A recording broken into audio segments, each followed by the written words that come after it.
So it's really important that we do these compliance checks because, one, we've had complaints from parents that their juveniles are going to different retailers within the city and they're actually getting to buy vape pens and some alcohol products, and we don't want that.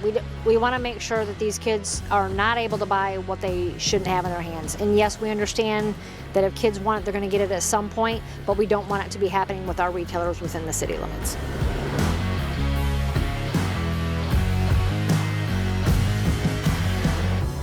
So one of the people that we use to attempt to purchase a vape pen, nicotine pen, was 14 years old.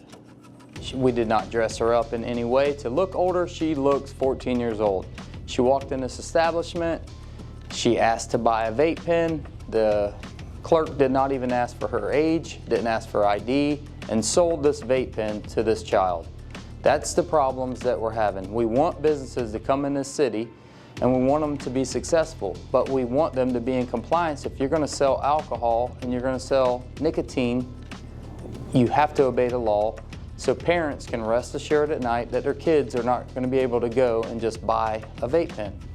But just the health benefit or the health risks alone, it's not worth the extra money that you're going to make off of these kids. You know, it's one thing in an adult that they're making their decision, but these kids aren't grown enough and more mature enough to understand the damage that this is doing to their body, both alcohol and vaping.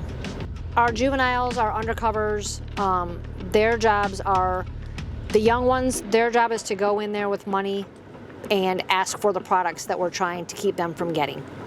They're either asking for the vape pens or they're asking for alcohol. Our other undercover is an officer, and they're there to make sure their safety and as well as watched to see if the transaction was completed. If we have a retail establishment that is not in compliance and they sell to one of our underage, we have two options. We can give them a court date, which was what we call an NTA, notice to appear, or we can actually physically arrest them and they can go to jail.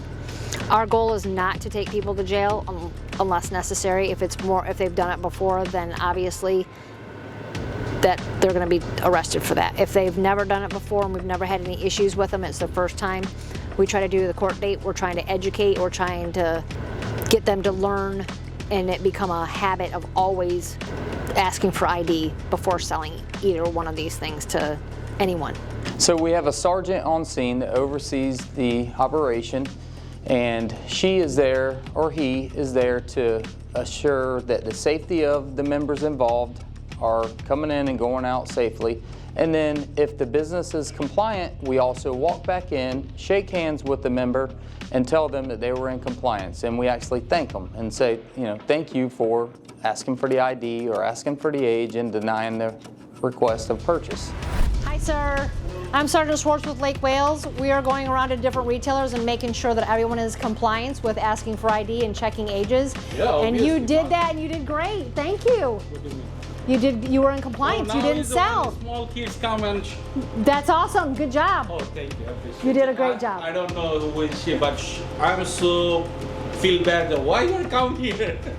But you did great. Thank you. I believe that it makes them happy to know that we're recognizing them for being in compliance and doing what they're the right thing without anybody else, no one else. It's not like there's a law enforcement officer in there and they have to, oh, make sure I do the right thing. They're doing this without knowing who they're dealing with, and they are in compliance, they're doing the right thing, and it makes me feel good to let them know that they did a great job.